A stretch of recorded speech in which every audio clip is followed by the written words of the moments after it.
Alrighty guys, Azdik here, bringing you another Dragon Ball Legends a TOP guide video. So we're hopping in for TOP Season 11. So last season I was actually using Androids, one of my more comfortable teams, right, to use. And I actually made a massive mistake. I actually went onto a healing tile when I did not mean to at all. And so as you guys do know, I'm really against the healing tiles because I'd rather just go ahead and die.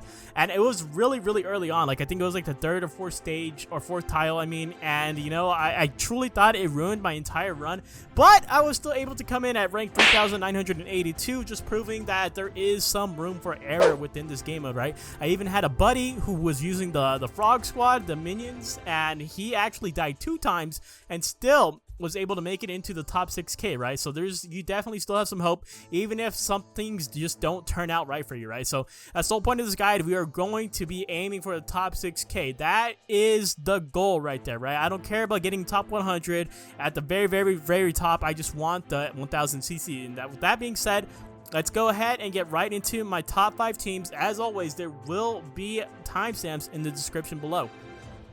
Alright, so the first team that I wanted to go ahead and show off is the Minions. So I've been raving about the Minions like for the past 4 or 3 videos that I've been doing of these guides and stuff like that, and I'm going to continue to do so.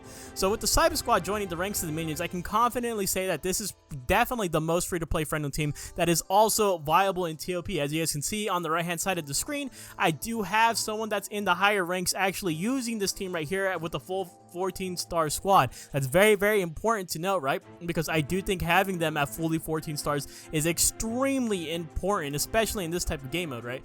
And even with the extra firepower that the Cyber Squad does provide, I would honestly advise getting the Cyber Squad to 14 stars in the first place before even using them, because we don't necessarily have a good gauge of how beefy they are in this game mode, right?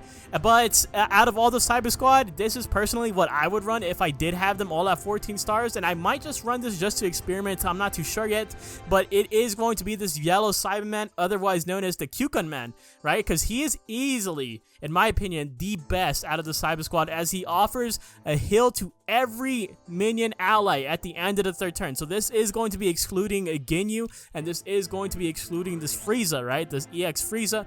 But as for the rest of the team, it is definitely going to apply to them, right? And then another thing that's very that you need to keep in mind is that all of the minions are in Z tier this season. A Pull Force and Cyber Squad, and even the Zenkai Frieza and the Zenkai Ginyu. As you can see right here, I do have this filtered by Z tier, and every single one of these units are included in it.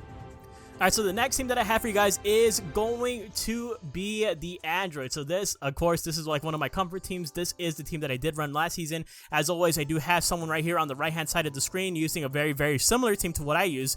And it's basically, this one's very short and simple, very short and sweet. The main units that you need for this, I think, personally, is you need Android 16 and Red 18. They're Z tier, and that's pretty much self-explanatory there, right? They're definitely the glue that holds this team down together, right? Because you use 16 to keep Red 18 alive, and vice versa. You use Red 18 to keep 16 alive, because while 16 is cover rescuing for this Red 18 is also healing him as well, and whoever else needs to be healed right there in this and these diagonals right here, right? Because as you can see on my screen, this 18 is going to be directly healing the 16, and is going to be directly healing this this yellow 18, and I can swap that out with whoever I want. I usually always have these two, the 16 and the 18, and the same spot right here, just always in that diagonal. But these ones right here will always be swapped out depending on who needs the healing the most, right? So, and then also another thing is that with Androids, definitely use S tier units to fill in your squad if you are unsure. You have a lot of alternatives here. As you can see, this guy, he's pretty much running the same thing as me,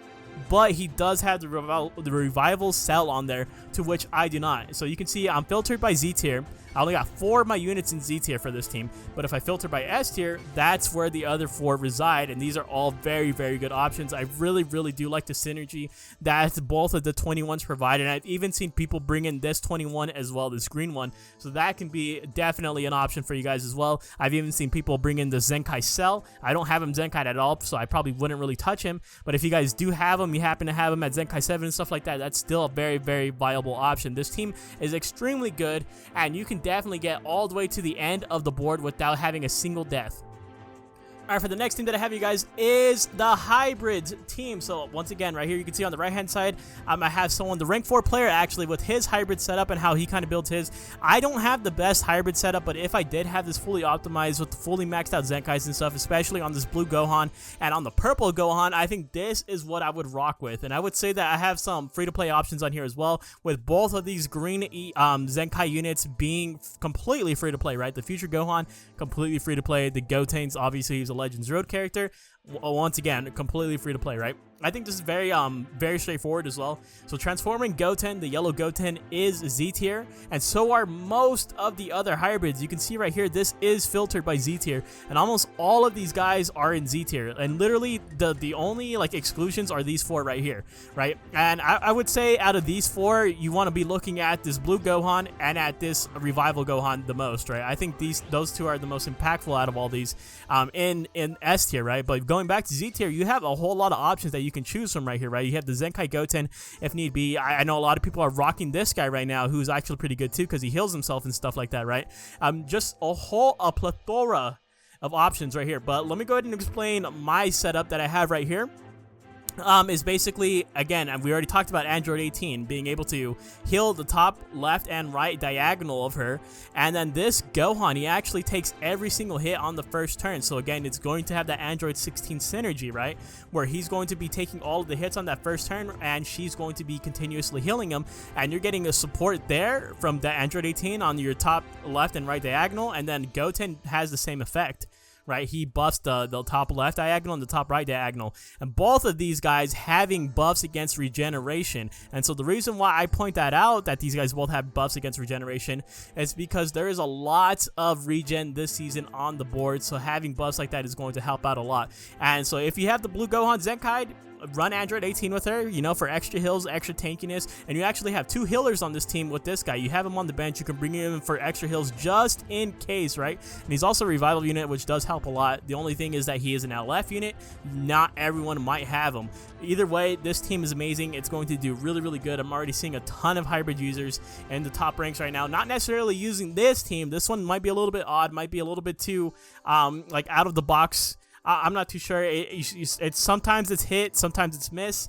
And if you want a more standard hybrids team, go ahead and look at this other guy right here. All right, so the next team that I want to talk about is Sagas from the movies. So just right off the bat, I think this one's also very, very straightforward. Both Bojacks are once again in Z tier, and as long as you have these who had a decent amount of stars, they will carry their own weight and then some. These are probably, like, I would say they're the best out of the Sagas from the movies units. These Bojacks, they're just absolutely built different. In case you guys didn't know, they both get a guaranteed blue card on the second turn. The red Bojack being the ultimate awakened arts, and meaning that it's not necessarily going to kill on impact, but the purple one, he will just use his blue card, and that can possibly kill, right? The biggest downside to this team, in my own opinion, is that your main healer is the Revival Gohan, which is an LF unit that, once again, you might not have, but if you do have him, he is S tier and definitely deserves a spot regardless of stars, even if it's only on bench. As you can see right here, mine is only at 3 stars, and I definitely do advise bringing him. I think he's a massive asset to your entire team as a whole. And the guy that I have right here up on the screen, he actually is using something completely different. Like, as you can see right here, he's using the free-to-play Legendary Super Saiyan Broly, the one that you got from the co-op. He's using Turles, he's using the yellow Broly, he's using Gokua, who's an amazing option, and obviously that purple Vegeta is really good. I don't think Princess Trunks is that great. I'm gonna be real honest with you guys. I don't think Princess Trunks is that great. But instead of that, using that guy for your green unit, I do advise this guy. So we talked about how regeneration is probably like one of the most regeneration is everywhere on this board for this season. For season 11, there's a lot of tiles that have regeneration, and so that's why this guy is good, because he gets a buff against regeneration. On hit, target is tag regeneration. He gets 20% to damage inflicted instant, right? So you want to look out for units like that. Alright, for the last team that I have actually making a comeback here is going to be Regeneration. So Regeneration, obviously, I think the easiest points to make about these guys is that lots of heals, meaning extreme durability, right? They're going to be lasting a very, very long time. Buhan and Butanks, so these guys I think are very, very interesting, right? These guys are actually both Z tier, you can see right here. And I advise bringing both of them. So what Butanks offers to the table for your team, right, is that he actually does get a blue card on frame 1. So in the very first turn, he is going to be at, he has a really high key restore speed, right? So he could possibly be sniping some red units, protecting some of your other yellow units, especially if you're heavy on the yellows. Maybe you have Zenkai DKP, maybe you have Zenkai LF Piccolo, maybe you even have the Legends Road Piccolo like I do have right here. And so those are definitely units that I would bring in. The Buhan, on the other hand, he nullifies the first attack that comes his way, right? Because he does have that bubble shield. He also has some healing aspects to his kit, making him extremely durable, extremely annoying to deal with. He's going to be very, very hard to take down. So the thing with this team is that Super Baby 2 is a must bring. He's probably like one of the best healers in the game, if not the best, right? He lies in S tier for this season, and Fat Boo, who is another great healer, lies in A tier. So you can see right here, we pull up S tier. This is where Super Baby 2 is. We pull up A tier, where Fat Boo is. He's been floating around this tier for a very long time. I don't care. Honestly, I don't care that he's in A tier. I think for me personally, I don't think my regeneration is as stacked as other people's is. I did not say that correctly at all, but you guys know what I mean. I don't have the most stacked regeneration team, so I definitely feel a lot more comfortable bringing in this Fat Boo, right? So I would say the biggest downside of this team right now is that I do kind of feel like you need Zenkai LF Piccolo right now. You can see right here, I have him, but he's only at 3 stars. He's not Zenkai at all. His kit is absolutely phenomenal for regeneration. I think he's like one of the best units, and on top of that, he has access to Zenkai buffs, right, from the Demon King Piccolo, the yellow one, right? So he's definitely someone that I don't have Zenkai, that I definitely wish I did have Zenkai, because he makes a world of a difference, especially when he's getting that guaranteed blue card on that 3rd turn, right? And then, so another thing that I would say here in terms of like alternatives and stuff like that is this DKP. I know a lot of people say that this DKP is actually pretty like squishy in terms of ToP, right? He definitely is, and he is Z tier for this season. But a great alternative for him, if you guys don't want to run him, if you're too unsure of him, is looking at your S tier units and bringing in this Purple 21. I feel like she's a lot more durable, and she can actually heal herself. But in terms of her cons, she has an extremely low key restore speed, meaning that she's going to probably attack last on your team, and she takes a while to ramp up her damage. Alright, so in terms of teams to be aware of, so there are a lot of regeneration teams, so when crafting your own teams, maybe be on the lookout for extra damage against them, i.e. per Gohan or the green Super Saiyan movie Goku, right? Some of the people that we did go, that we went over, even the Saiyan armor Trunks from the future, right? There's a lot of regeneration tiles in the first half and in the second half. Even this is a boss fight right here that I have shown up on the screen. You can see Boo-Tanks right there, Buhan, the Super Janemba, who's also very annoying because he eats blast cards, and obviously the LF Piccolo, right? He's going to be getting a guaranteed blue, so it's definitely something that you have to be aware of. So let's just go through this team real quick. So Boo-Tanks will get that super first turn, LF Piccolo will get that super on the 3rd turn, Buhan nullifies the first attack with his bubble shield, and the Super Janemba nullifies a blast card when you do a blast card against him, right? So there's a lot of annoying stuff going on right there. Alright, so another thing, I've already talked about this guy a lot, but I'm going to keep hammering it into these videos. That way you guys don't ever get caught slipping against this team. So if you come across this yellow kid Gohan, target him first or risk eating multiple supers for him. The easiest way to do that to target him is simply just click on him. When you click on it, one of these, you see these little green spots right here, you can literally number it 1 through 6 in the order of which you want to attack. Just to show an example of this, like say I wanted to attack Goten first, boom, I want to attack him first, and then after that I know my green units are going to attack maybe, then I'm going to go ahead and attack this blue. You can go ahead and just go through it like that to make sure you're paying attention to your attack order, and make sure you're paying attention to the layout bonus as well. Alright, so another team that I want you guys to be very, very scared and aware of is the movies team. So there's only a couple movies teams like this on the board, but still, just be very, very careful if you choose to challenge this stage, right? Because like how we already said, the red Bojack and the purple Bojack both get super attacks on that 2nd turn. So you have to really take advantage of this aspect if you are challenging them. So if you're going to take on the stage, I would suggest taking on the red Bojack first, like prioritize him, right? and then the purple Bojack, right? Because the red Bojack has a higher key restore speed, so he will attack relatively early on the second turn, while the purple Bojack has a slow key restore speed, making him more than likely to be one of the last units to attack. So if you can take out the red one first before he gets a super off, and then go after the purple one before he gets a super off, you can possibly avoid a super altogether there. Alright, so now let's talk about the final segment that we have right here is new units. So let's talk about the Cyberman, so the green one, obviously, right? As the Cyberman, he has death buffs. He has death buffs, and generally that's something to look out for on the enemy team, something that you don't necessarily want on your own team. So I give him, I honestly would fail him. I would not give him the passing grade. All right, so next we have Jinko Man, aka the red melee type one, right? So Jinko Man has very basic uniques that I don't think are all too worthwhile, right? So he has 10% to strike damage inflicted per ally, which honestly isn't that bad, right? I think that's actually pretty decent.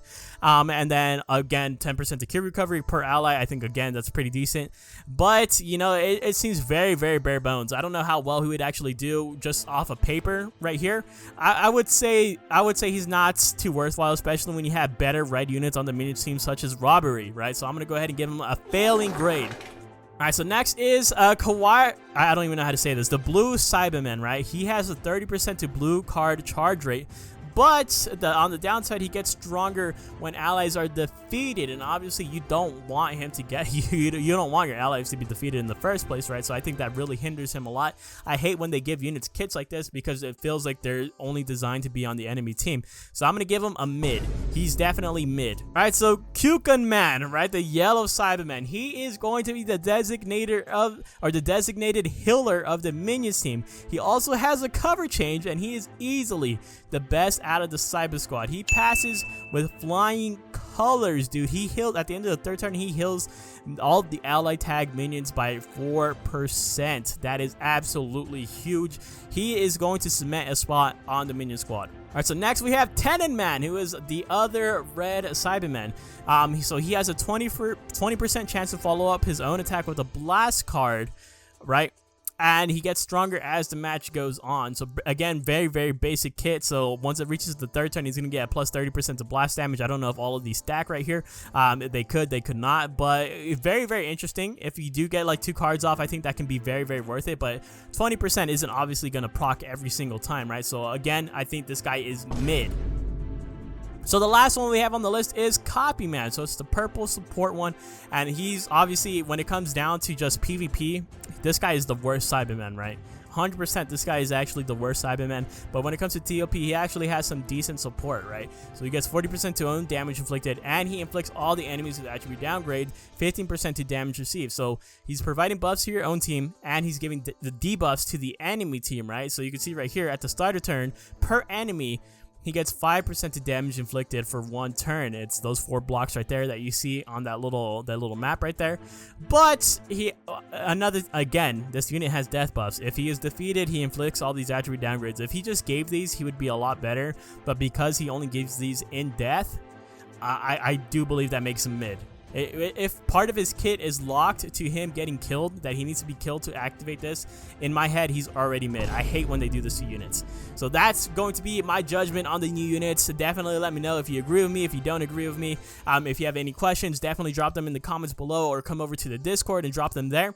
You know, that was the guide for Season 11. Hopefully it did help. If you guys did enjoy this, definitely leave a like, a comment, maybe even consider hitting that subscribe button. I'll see you guys in the next one. Later!